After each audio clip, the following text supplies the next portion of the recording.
Hello everyone, this is our QTalk with Elija Perrier. Did I pronounce it correctly? Yes. Yeah, great. And today we will talk about ethical quantum computing.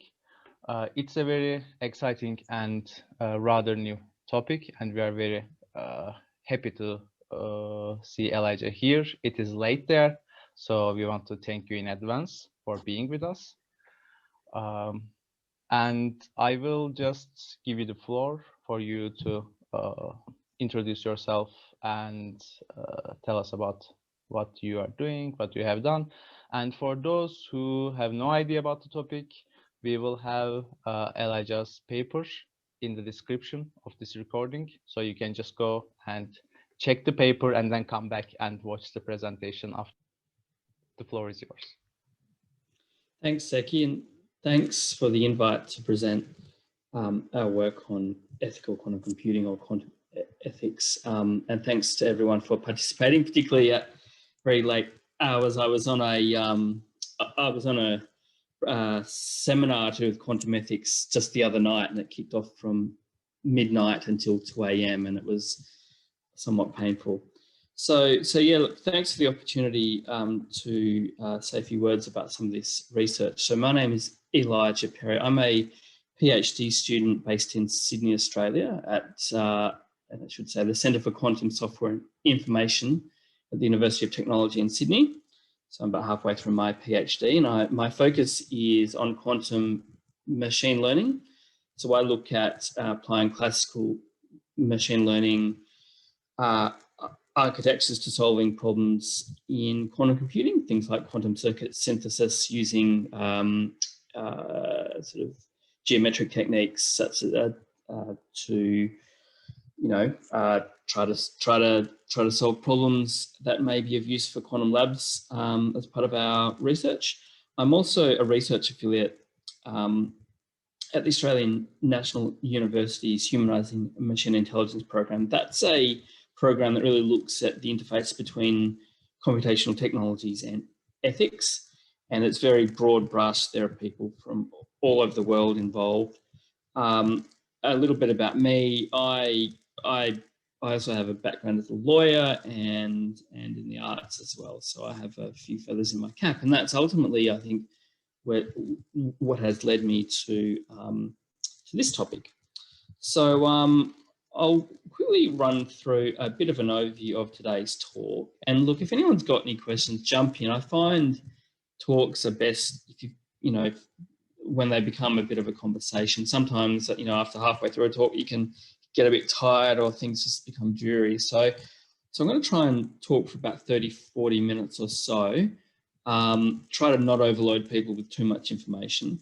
And then it's probably good if people just want to have a chat. I find that's often the most effective way, because at the end of the day, talks really are about being able to come away with 2 or 3 or 4 real kind of key points, and they're the ones you want to stick in your mind. So today's talk is about quantum ethics and the ethics of quantum computing.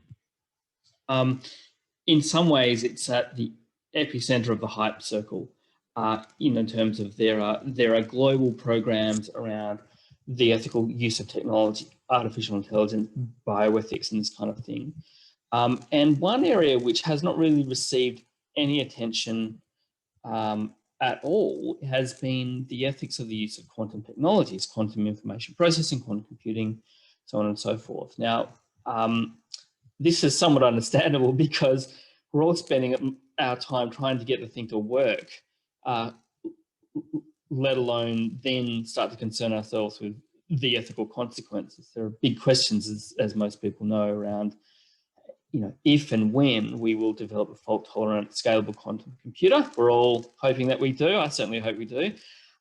So it's very understandable that this field has not sort of emerged until late. However, quantum computing is a field which has impacts beyond, if you like, the direct quantum applications. And I think the fact that we see so much quantum research funded by the defense departments around the world shows you that people in positions of power and influence can see the impact of quantum technologies. There are big ethical consequences, China's next 5-year plan, as I understand, it's going to have a big quantum component. So quantum is on the map. Quantum makes a difference politically, ethically, and so on. So it's the right time for people in the quantum community and people in the ethics community and more broadly to start talking about this technology. Today's talk I'll be spinning through, essentially following the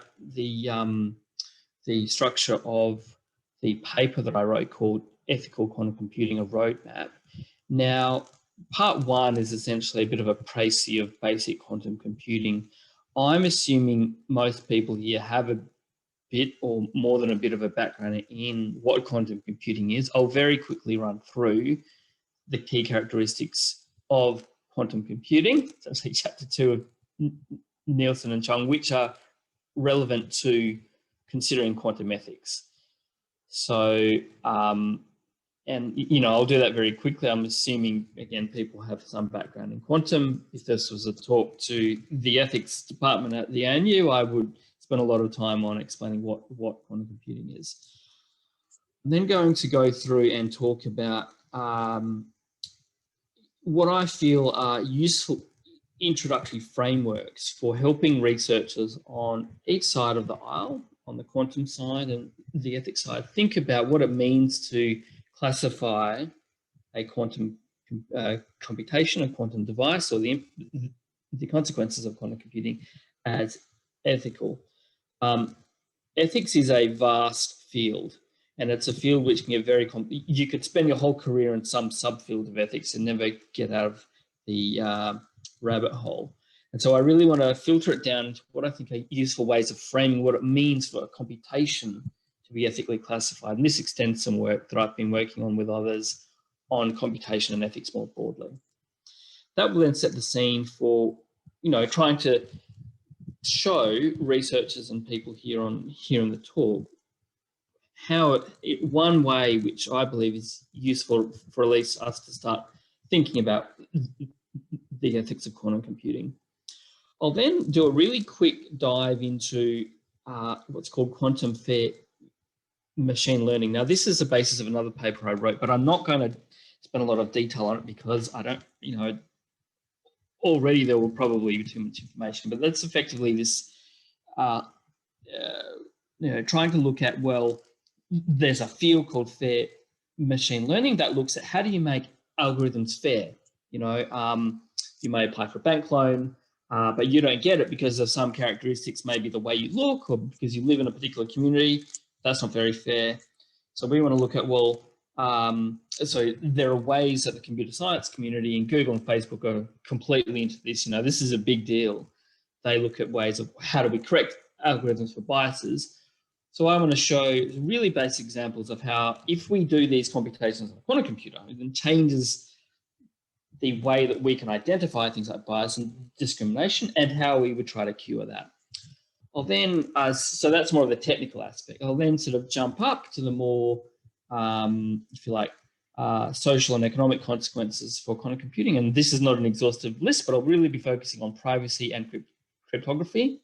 What are the consequences of the impact of quantum on those two areas, and where might research programs focus their efforts on that front?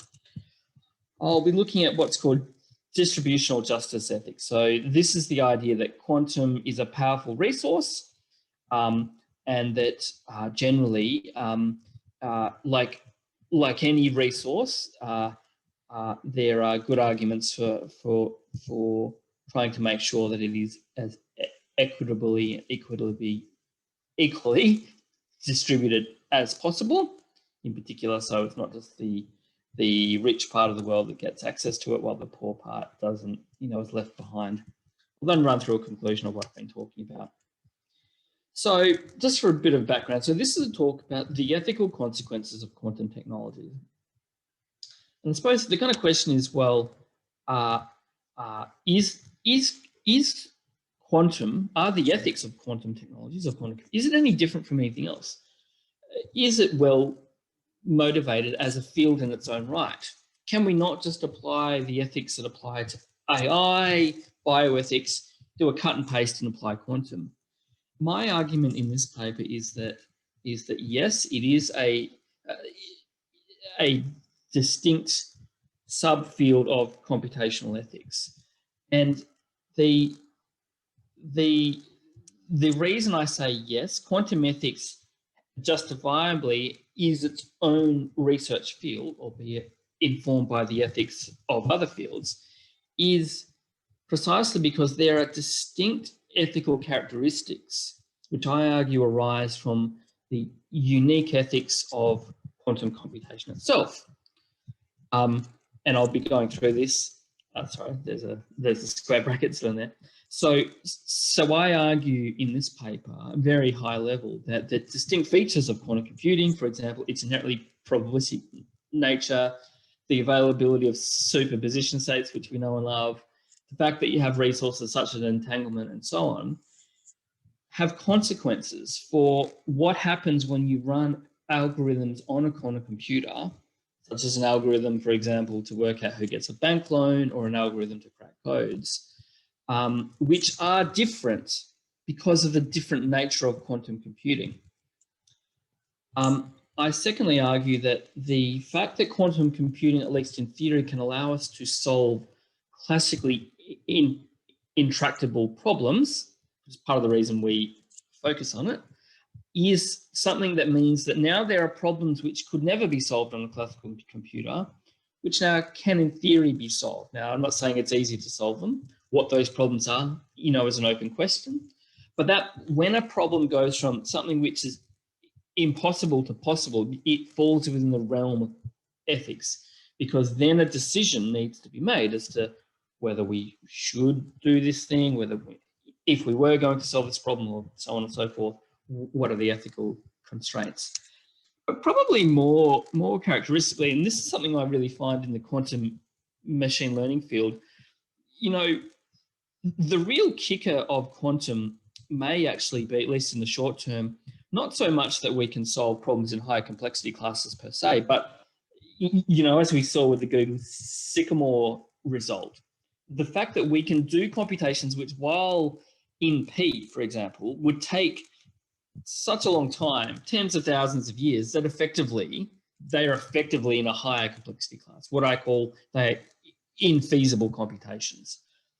So one of the big kickers of quantum is that it can allow us to solve polynomially complex problems in maybe human timeframes.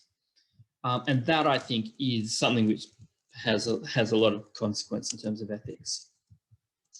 So, sorry, this is just a second précis of what I was talking about. So look, I'm now just going to really skim over the basics of quantum, and this is going to be really quick. Jump out and maybe just say something, because I sort of can't watch the chat as I'm talking. If something doesn't make sense, then do shout. But again, I'm assuming most people here have at least a passing familiarity with what quantum is. So the reason I present this is because this research of quantum ethics is at the center of a Venn diagram, where you have quantum information researchers and practitioners. Then you have some people in philosophy and ethics, people in social sciences, and then people in public policy. And three of those circles usually have no idea about what quantum is. We, as quantum researchers, have obviously done research. We're all doing PhDs or have PhDs. And so that's why I include this. So quick run through of the key postulates. Why am I running through these? Because I think these are the concepts that make a difference when we then consider how does the different nature of quantum computing affect the ethical outcomes. Okay, so the first point, really basic point, is that quantum systems are described by state vectors in a complex Hilbert space. And effectively, this means that we represent quantum states. Those quantum states encode information of interest to us in, for example, in quantum computing, so context, most basic encoding is in a qubit. And the quantum computing is inherently probabilistic. So the kind of key feature there, I suppose, of the qubit is that it can exist in a superposition state such that when you measure it, you will obtain the outcome 0 or 1, with a certain probability. This is called the Born rule. And so that differs already from classical computation in the sense that the stateful aspect of the quantum state differs from classical states, as in it's inherently probabilistic, and you have to reconstruct through repeated measurements on the system an estimate of what the quantum state is. We cannot open the box of a quantum computer in the same way that we can with classical, and that has ethical consequences. The second key postulate that we all know and love is that quantum systems evolve in a very strict way. They evolve according to Schrodinger's equation. And this means that the type of computation that can be done, at least the computations that preserve quantum coherences, which are, in a sense, why we are interested in quantum computing, is the quantum coherences that allow us to effectively grasp the exponential computational capacity of quantum systems. These must be done in a particular way. And so much of quantum research is around engineering architectures, systems, to ensure that the evolution of quantum systems is unitary. The evolution of a quantum system, so how it's doing the computing, is described by what's called a Hamiltonian. The Hamiltonian is a mathematical operator that encodes things like the kind of way that the computation will evolve, the way that quantum states will evolve to a particular end state of interest. So when you're dealing with, hey, what's going on in this quantum computing computation? Is it doing something which ethically we think is or is not okay? That's going to involve, at least at the technical level, drilling down into the Hamiltonian and really understanding what the structure of the Hamiltonian. Third postulate is that quantum is that, again, we cannot observe if you like, quantum observables in the way that we do with classical systems. And so that means that we frame interacting quantum systems in terms of measurement outcomes, where, for example, if we want to assess what the energy state, or fundamentally what state in an informational sense the quantum system is in, we act on it with operators and we get a probability. So it means sometimes when we prepare new versions of this state, we will see that it's in a different state. And that's because of the inherently probabilistic nature of quantum computing. Of course, when we measure a state, that causes, if you believe in the Copenhagen interpretation, which we all pretty much do, then causes a collapse of, for example, a superposition state into a post-measurement state. Given here, again, I probably shouldn't include all the algebra, but effectively, it's just another way of saying what I just said. There are concepts of positive operator value measures, which I won't go into, but ultimately these do technically feed into, for example, if we're trying to ensure quantum algorithms are meeting fairness criteria, the way we do that, the way we measure those quantum systems, requires an understanding of these basic features of quantum measurement. And look, really quickly, composite systems, quantum systems, although we would, for simplicity, treat them as closed systems, are always involved or connected with some other open system.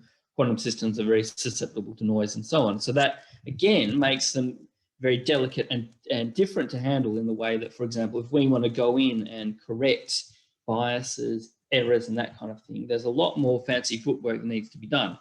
And that's why there's a whole industry of quantum error correcting codes, because of A, the sensitivity, and B, the fact that quantum systems do interact with environmental systems and so on.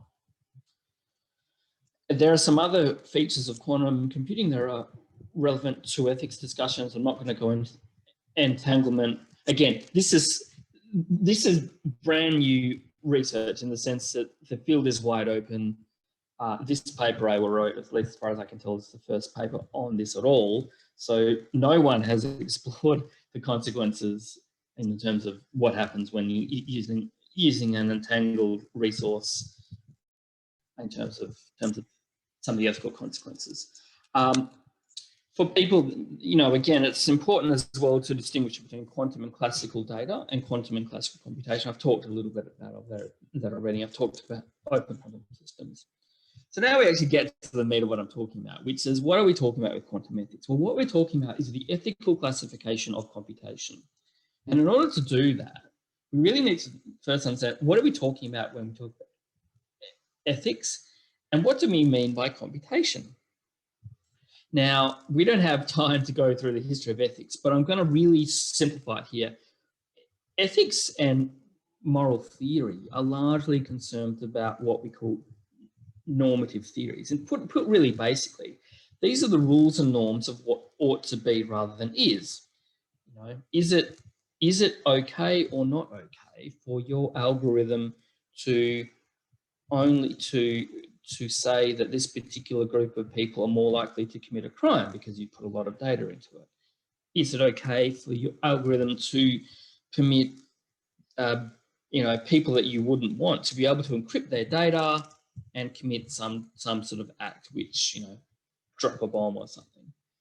There are rules around how we should behave. That's what ethics here really, really concerns. Now, there's a whole field of consequentialism, deontology, virtue ethics, so on and so forth, which I'm not going to go into. The kind of key point for people in quantum I want to make is that when we are asking about quantum ethics, it's really important, not that you have to be an expert in ethics, because we don't have time to be an expert in everything, but just be aware that there is a whole field of ethics. And that field, for example, gives you a process and way to reason through ethics. So one way, for example, is in the law, you ask, who do I owe a duty to? So you might be a quantum researcher concerned that your quantum research may have some implication. And in ethics, there are ways to reason through that. You think, who do I owe a duty to? Is it everyone on Earth? Is it just the people in my community? Is it just myself? There are ways to think through this. So I just want to put that on the map for people that aren't familiar with it. There is a whole field of expertise that deals with this stuff. And if you're into quantum ethics, it would certainly be good to get at least some of the basics under your belt. So what is computation? Again, we all sort of know, well, those of us who have a background in computer science, we all sort of know the Church-Turing model of computation. There's obviously the Deutsch Turing thesis as well for those of us interested in quantum. But I think it's, really basic way to think about computing is that there's a dynamic computational process and there's a static, if you like, computational state. You can think about, if you have any background in finite state theorems of computing, essentially the dynamics are the transitions and the states are the states. And this helps us then frame how we can classify computing or computation in terms of ethics. And so that's what I'm about to do now. We say, well, okay, so you've talked a bit about quantum ethics, talked a bit about computation, okay, but I'm still not really wise on exactly what you're talking about. Well, that's why I think it's important to adopt what I would say is an ethical taxonomy, a way of categorizing computations, quantum computations, according to normative ethical criteria. And that's one I'm about to present here. It's not the only one. It's just a really simple one that I think helps people start to think about quantum ethics. So again, remember the point of quantum ethics is this question, is this quantum computation, the process of the outcome, ethical? Does it meet some ethical criteria? I'm keeping what that criteria is vague because there are as many ethical criteria as there are people on Earth. So I think the kind of first question is we look at ethical procedures. So that's this question, is the process of quantum computation, is the type of evolution itself, is that meeting an ethical criteria? Now, it may be, for example, that certain types of computation do things which are not permitted. In classical computing, there's a whole proscribing, so setting rules for what you can't do around the types of computation. For example, there are theories and even policies that you cannot combine certain personal attributes in a computation. For example, you cannot take someone's race, put it in a classical machine learning algorithm, and then use that as a basis for who gets a home loan. That is actually against the law in many places. So that's an example of how the process of computation has to abide by certain criteria. And so ethical procedures really ask this question: are there constraints on how the quantum computation must progress? So if you think about it, you know, which subspaces of the Hilbert space it can or cannot move into, what types of unitary evolution, are there criteria there, and does the computation meet it? And then there's this second question around ethical outcomes, which is, do the outcomes meet some ethical criteria? And this requires an understanding of quantum measurement statistics, because ultimately the outcomes are probabilistic. The outcome of a quantum computation is a probability distribution.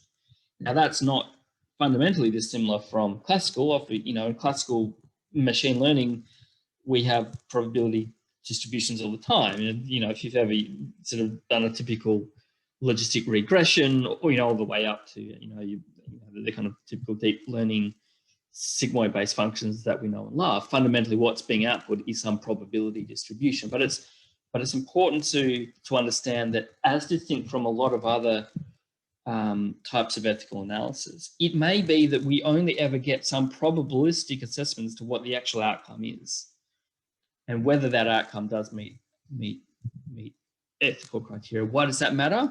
Because we need to be comfortable that we don't entirely know whether that maybe the quantum computing device is complying with ethical criteria.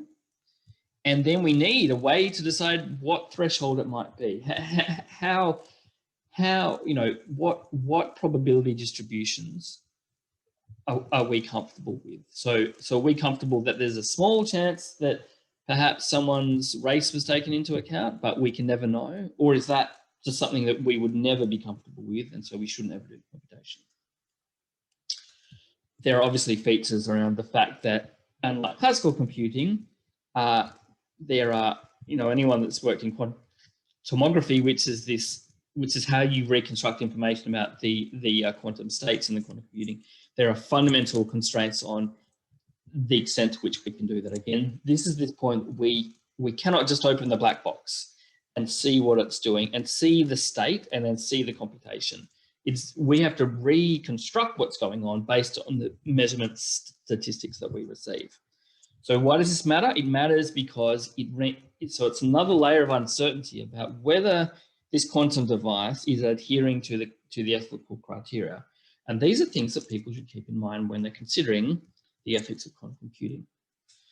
Okay, so, you know, the next idea is that we have our quantum computer, we have our ethical criteria, we're kind of comfortable that we can run enough measurements to check that the outcome is X or Y, or meets the criteria, but the auditing of quantum computing poses different set of challenges from its classical counterparts. So auditing of computations is really around, how do I know that the computation has done what I think it's done?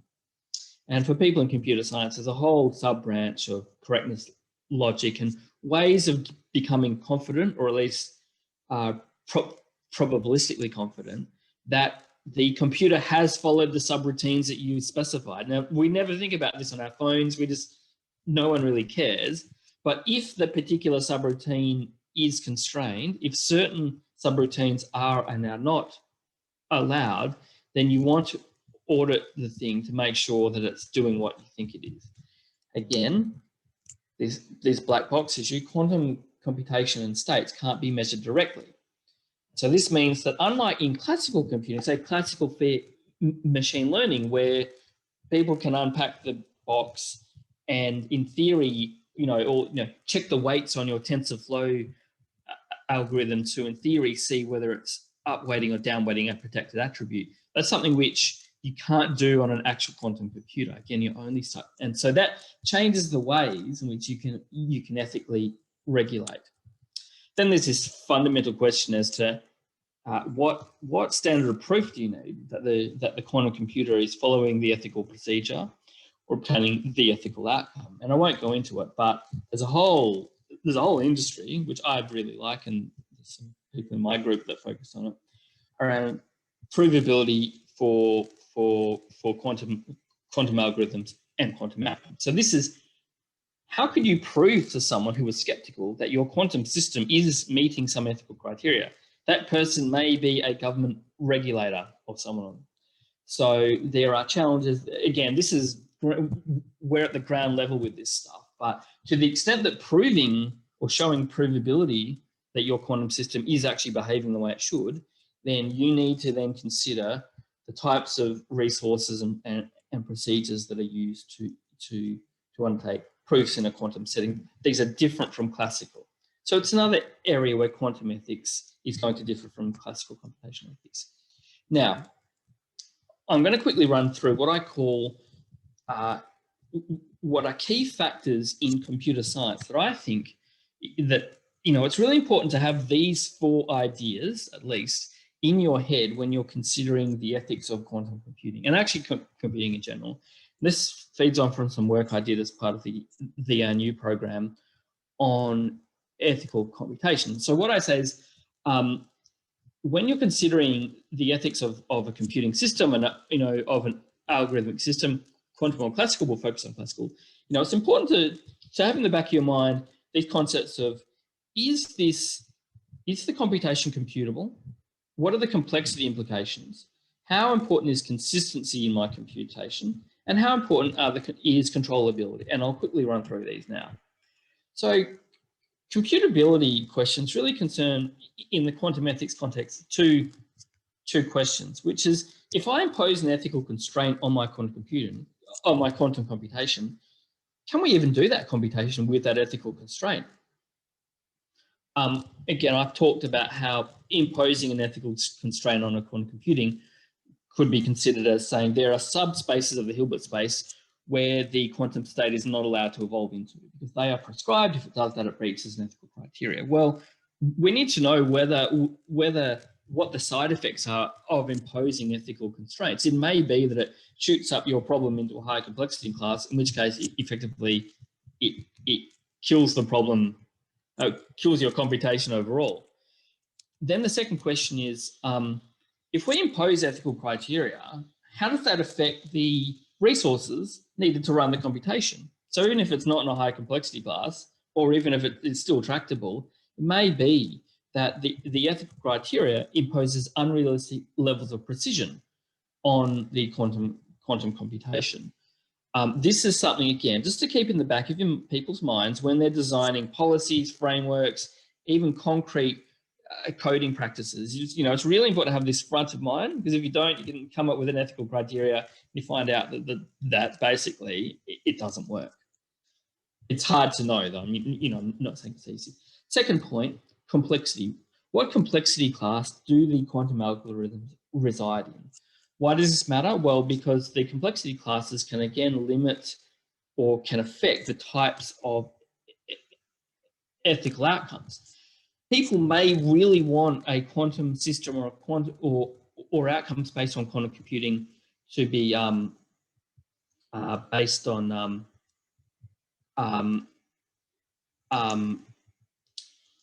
based on particular ethical constraints, but it may be that imposing ethical constraints on a quantum computation could, I don't know, so I don't have the answer, but this is something to keep in our mind. Does that change the complexity class of what we're doing? For example, might your ethical constraint cause a problem to move from P to MP? I'm not sure, but it's something to keep in mind. And again, are your ethical constraints computationally tractable? Again, these are principles that apply to computation in general. It's not unique to quantum ethics. I saw a question in the chat, but I'm just making the point that these are things that we should keep in our mind. What is the impact of imposing the constraint? And does complexity impose constraints on how hard it is to prove or audit the computational system? The third point, and I couldn't get the beamer numbering down pat, is consistency. How important is consistency for ethical computing? So let's give a concrete example. So this is first question, what I call process consistency. Should similar decisions follow similar methodologies? If I'm deciding whether to grant you a home loan or not using some quantum algorithm, and I use that because in some way it can do much more sophisticated calculations than my classical computer can, is there, like, should the computational process, should the reasoning process, should the evolution of that system coming to the conclusion always be the same? Like, is it possible, is it legitimate for different outcomes to be reached given the same input data? And again, this is very well known for people in the quantum community, but I guess the kind of point is, have a perception of complexity. Does complexity make a difference? It may not. It may be that your problems are in P and the ethical constraints are in P and it doesn't make a difference, but be aware of it. The fourth item is controllability. So can we control the quantum system? Is a quantum computation sufficiently controllable for ethical constraints? Can we even impose these constraints? Will the way that we control the system either be, through some voltage setup with quantum dots or sending microwaves down some channel? Like, is it even possible to control it, to steer the quantum computation in a particular way to meet the ethical criteria? And what techniques are available? And then finally, I just chuck this in at the end, but does interpretability matter? There's a whole, for those in Europe, there's this regulation called the GDPR, and one of its big points is, hey, if you're going to use a computation to make decisions about people, you need to tell them why. Why did the computation come out with that outcome? Well, it's hard enough using when you are faced with a machine learning algorithm. When it comes to quantum, it is perhaps even more challenging. So these are things that people should keep in their mind when they're considering quantum ethics and imposing ethical constraints on quantum systems. All right, so I might skip now to I'll just check if there are any questions. So so I talked about some of the, so someone asked about how we developing an objective basis for quantum ethics. Well, this is my point. There is no universal sort of top-down single ethical criteria for anything in the world, actually. And so there will not be one for quantum. There are competing views of ethics. There are competing schools. Again, there are a whole, there are as many views as to what's right and the right way to do things as there are people. So, so in that sense, what the actual ethical standards are subject to the same variety as any ethical standards. I suppose this talk's really trying to say, well, what is it about quantum which is unique here and how that feeds into any ethical standard you may choose. All right. Okay, so I want to give a really quick concrete example. I've talked very broadly. So where would doing a computation on a quantum computer actually make a technical difference? Well, the kind of go-to field is this field of what's called fair machine learning. Now, this is a burgeoning, very, very big now subdiscipline of computer science, which really looks at, as I said in the beginning, how do you diagnose algorithms for bias, discrimination, other unethical behavior, and then how do you correct them? And, I gave the example, essentially only giving loans to people of one race, for example. That big no-no, but if you just chuck a bunch of data into an algorithm and don't think about it, you're very likely to get unethical outcomes. The classic was, I think, Microsoft had a chatbot on Twitter. It learnt semantics on Twitter, turned out to be a bit of a racist a racist chatbot very quickly. They had to cut it. It wasn't the bot's fault, but it wasn't, you know, it was learning information from data in a way, and it didn't have the ethical constraints. By the way, Elijah, I think you are not in full screen anymore. Oh, sorry. No, it's okay. It says I'm sharing my screen. No, you are sharing it, but it's not full screen. We are seeing the PDF. Sorry. Oh, yeah. Got it. Okay. Yeah. Sorry. Is that better? Hang on. Yes, it's better. Okay. Sorry, pardon me. All right. I'll quickly run through because I want to leave time for questions. So there's this concept of fair machine learning. It's a big deal. Google thinks it's a big deal. Facebook thinks it's a big deal. For example, you want to ensure that, you know, as I said, that ethical criteria are met. Question is, how do you do this if you run your computation on a quantum computer? Is there any difference? I say yes. And this is the subject of another paper I published for quantum fair machine learning. And, you know, I raised this just as a bit of an example as to how, you know, fair machine learning is the most developed quantitative aspect of computational ethics. If you're interested in computation ethics, fair machine learning is where you get your really hard maths, hard science. It's trying to convert ethics into mathematics in a computational context. So, you know, the frontier of what computational ethics means is really on the fair machine learning front. And so then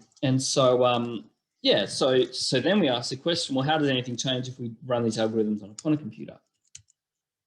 Well, firstly, we need to understand what we're actually doing. Okay, so the first thing is that on a quantum computer, the way you encode data is different.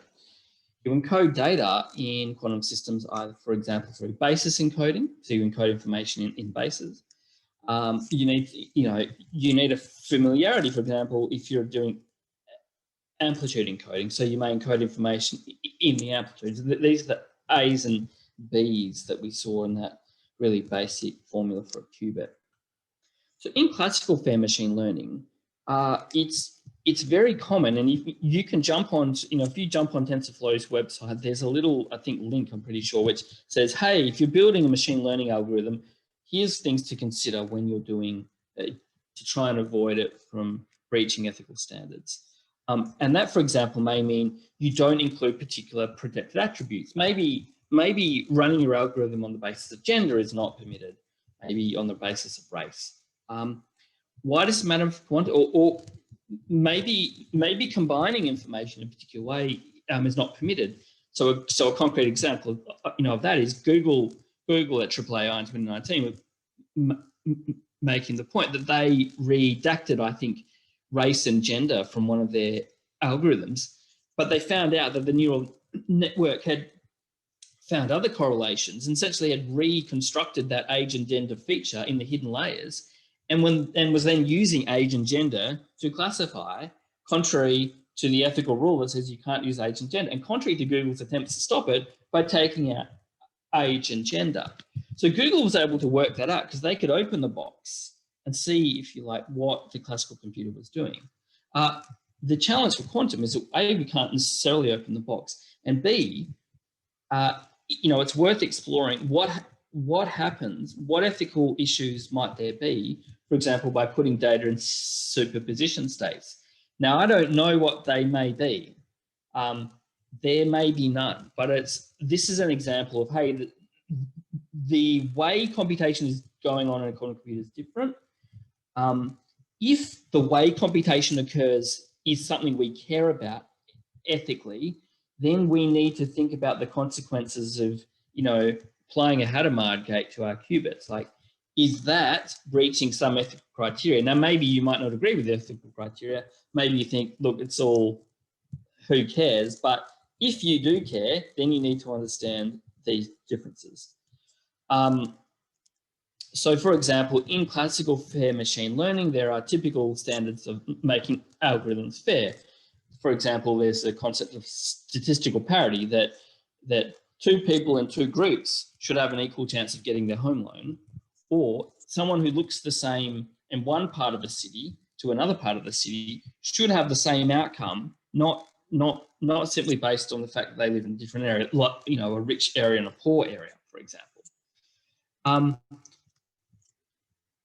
In classical fair machine learning, there are ways to intervene, to change the algorithm to meet those ethical criteria. Again, I've said we can't necessarily do that in the same way, but, and this is the subject of my other paper, there are ways in which we can use quantum techniques to possibly achieve the same thing. But that, again, firstly, what this requires, and this is, I suppose, why there's this whole subfield, which I suppose I'm trying to kick off, called quantum fair machine learning, which is, hey, let's draw the maps between classical fair machine learning and quantum.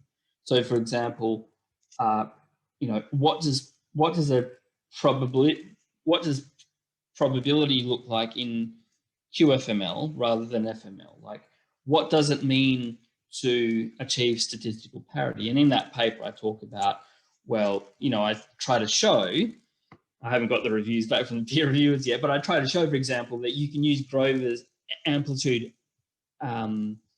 amplification algorithm to achieve a really basic measure of statistical parity. So that's an example where, hey, for some reason a bank has a quantum computer, it's running an algorithm on a quantum computer because it can do a lot more things on the quantum computer. It needs to correct in order to meet statistical parity requirements. Can't do it in the way that it used to before quantum computers came along. Hey, we can use Grover's algorithm to achieve something like the same result. So it's just an example. So it's just a taster of how quantum techniques and resources could be used to achieve ethical outcomes. I'm not saying that particular example would ever apply, but you know, it's sort of you know, one example. You know, really basic stuff hasn't been, you know, it's some of the stuff that we're doing in our group, really basic stuff around actually just like, hey, what are we actually talking about when we have the probability of classification in a quantum sense? Well, that's, you know, essentially this is what it means, you know, according to classical measurement. Yeah, look, you know, again, I just talked about this. I've talked about the fact that it's quantum is going to, you know, affect how we diagnose. So how can we be even sure there is bias? We rely on the measurement statistics, but we may not necessarily know what's going on as part of the computation itself. So we are constrained. And then again, as I said, it affects how we can go and correct for these biases. If that's your ethical criteria, it may not be. So I suppose the kind of point of raising that for people in this discussion is, hey, that's just a really concrete example of quantum ethics. So you will no doubt hear a lot of guff, a lot of talk about quantum computing this and quantum computing that. And, you know, like all technology, there's a lot of hype. But I suppose I'm trying to persuade you and others that actually there are technical differences which will make a difference or could make a difference. And I hope that QFML, quantum fair machine learning, is a concrete example of that. Okay, I want to run quickly through because I want to leave enough time for questions. So, you know, I've talked about some of the technical differences. Hey, we're doing stuff on a quantum computer, so that means that the ethics in a fair machine learning context are different. But then there are these other issues which are the consequences of quantum computing. The two big ones, probably the biggest one we all know and love, are the impacts due to the cryptographic consequences of quantum computing and the impacts on privacy. So, okay, so what am I talking about here? So I want to give an example of how I might reason through. Well, privacy matters, okay? Privacy is a big deal. Big corporations get in trouble when they breach privacy. People are concerned about their privacy. Hands up if you would want your browser history public. Probably not, right? Hands up if you want your bank details public. You probably wouldn't. Privacy matters. There's a whole subfield of computer science. You know, privacy matters, but equally, aggregating data is really important for technological development, for finding, you know, drugs, curing things, even just, you know, census data and this kind of thing. So having data makes a difference. If we didn't have data, we'd probably be in the Stone Age. So there's this tension. How do we keep privacy? How do we use data? Classical computing has sort of come up with a solution called differential privacy, which effectively is a way to allow you to use data, but keep it anonymous to some extent. what would happen in a quantum context? In a quantum context, you know, so I don't have the answers for this, and in some ways it's speculative, but we may want to, for example, be able to use data to do a computation, but we want to keep the quantum coherences there. And so there's a whole subdiscipline of, for example, how you perform weak measurements or quantum non-demolition measurements on a system. You may want to do that because you want to preserve some individual's privacy, which is encoded in quantum superpositions. Maybe your quantum computation has encoded everyone's data in the superposition, and you are concerned that if you do a measurement in a particular way, it may give rise to that person's particular data being exposed. Well, you know, I think it's worth at least taking a look. Again, maybe there are ways that quantum solutions can deal with that problem. And Scott Aronson came up with this kind of great paper which kind of drew the connection between what he called weak measurement and differential privacy. So I just raised that as, you know, as an example of, hey, if we want to preserve privacy but do computations in a quantum context, we need to find something that looks and sounds like differential privacy. There may be a quantum way forward on that. What does that have to do with quantum ethics? Well, privacy is a big deal in ethics. Okay, but the kind of big one, of course, is quantum crypto.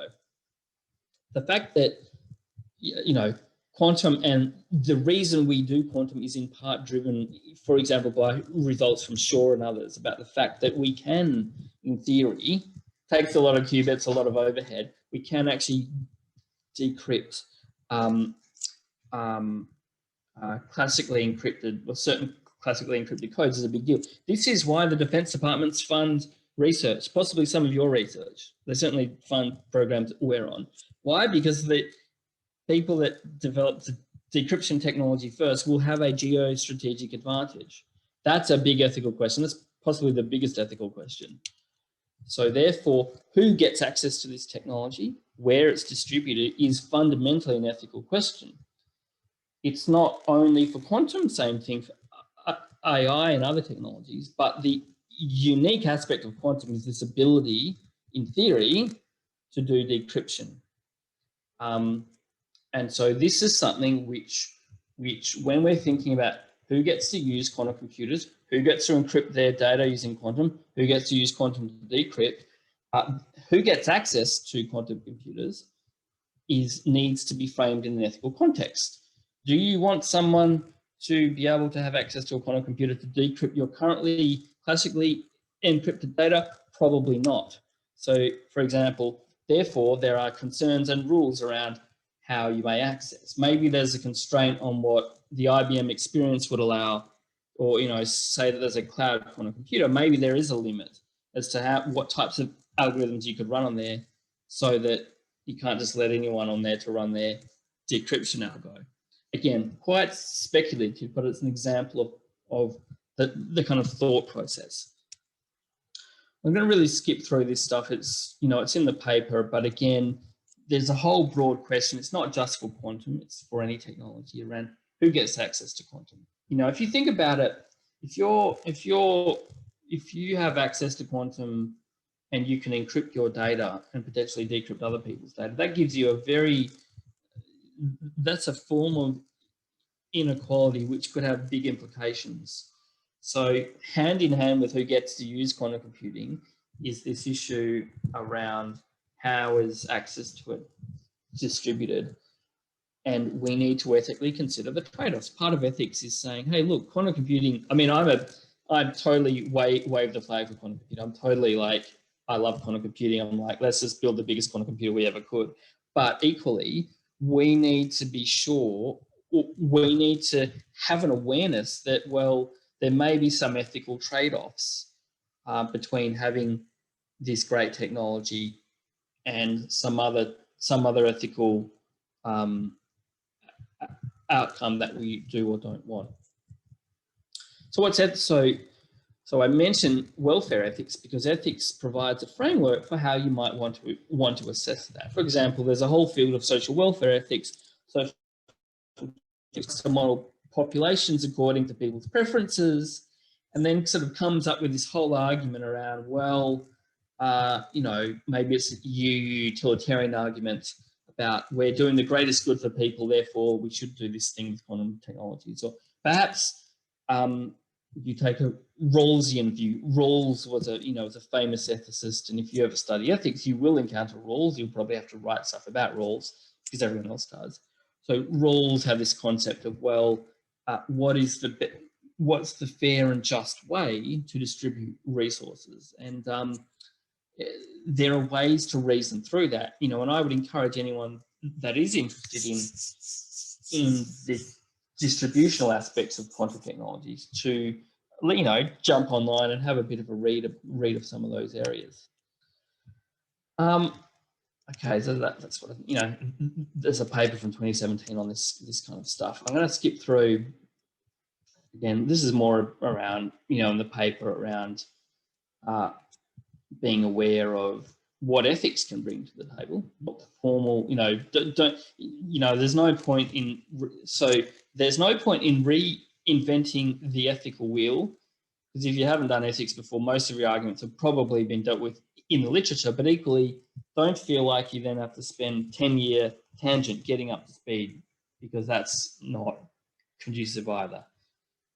Quantum ethics is necessarily a cross-disciplinary field, and it makes sense if you're in quantum, maybe, you know, just have a bit of a read around ethics. If you're in ethics, have a bit of a read around quantum. So I'm going to skip around here. I just want to briefly talk before I throw it open to questions. What are some of the other consequences of quantum? You know, coming back to this point I mentioned at the beginning, which is around if we build a scalable, fault-tolerant quantum computer, then there's a whole range of classical computations which are currently infeasible, which we may be able to do. You know, classic cases, quantum chemistry. We may be able to advance, you know, research on protein folding. But there's a whole other area, for example.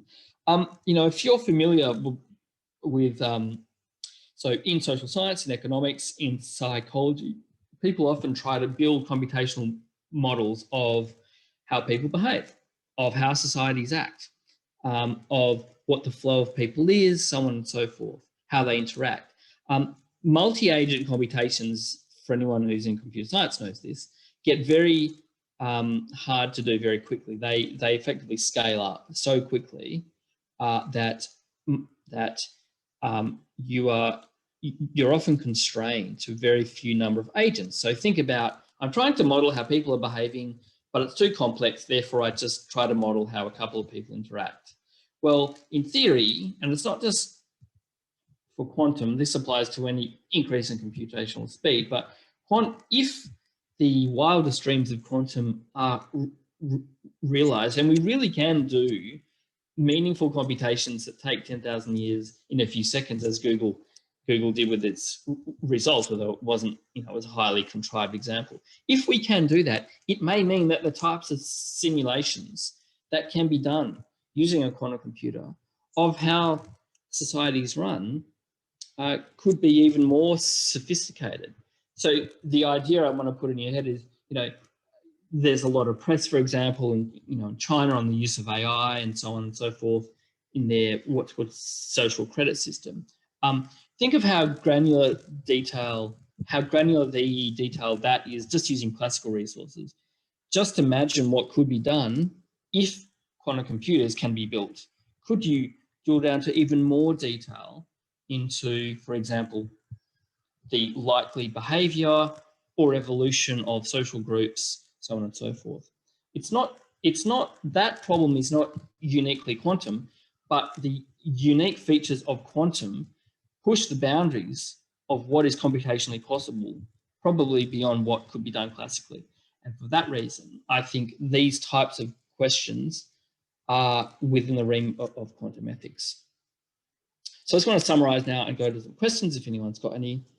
Quantum ethics. So I started out by saying, is this well motivated? Is it any different from any other form of ethics, or could we just cut and paste the ethical principles that apply to AI or any other technology? the answer is yes, it is well motivated, because there are distinct ethical consequences that arise from the unique features of quantum computation. I've given some examples from quantum for machine learning and elsewhere. So this is a genuine area of research. It's not just a cut and paste job. I then said, well, there's a vast field of ethics, a vast field of quantum.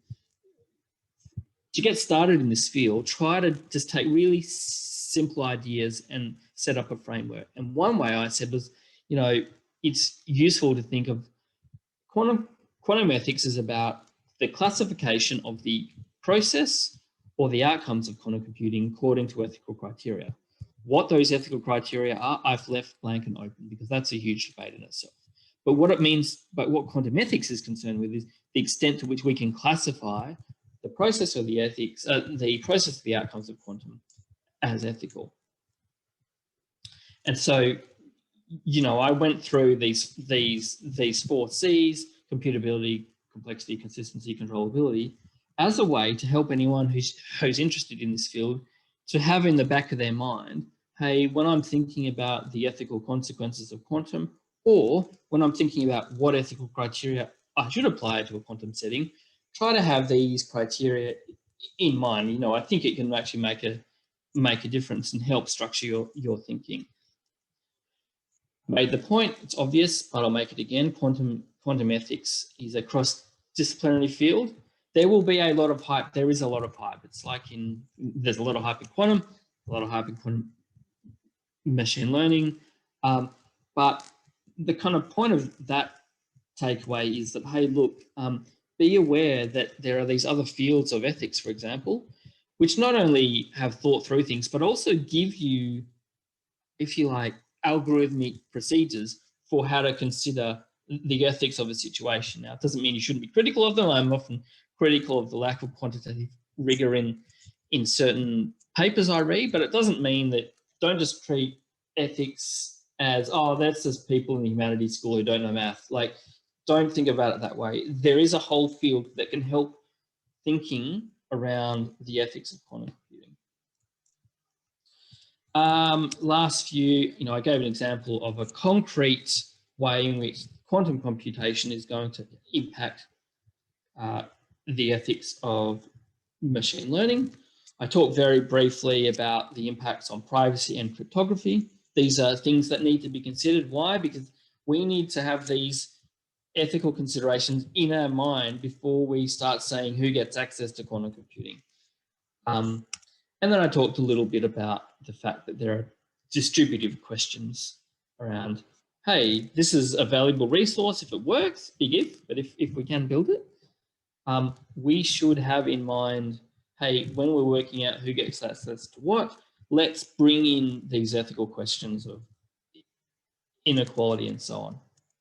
It's a newly emerging field. I participated in a World Economic Forum panel the other night. Very nascent, like it's as nascent as you can get, literally. Google has started thinking about this, so serious people with serious money are thinking about this. So I believe people in the defence establishment. And if you'd like to get in touch with either the NUHMI or me, CQSI, give us an email. I've received quite a bit of correspondence. We've got a number of papers in the works. Quite, a lot of papers are based on theory, but there are some more accessible papers as well if you're not from quantum. And with that, thank you.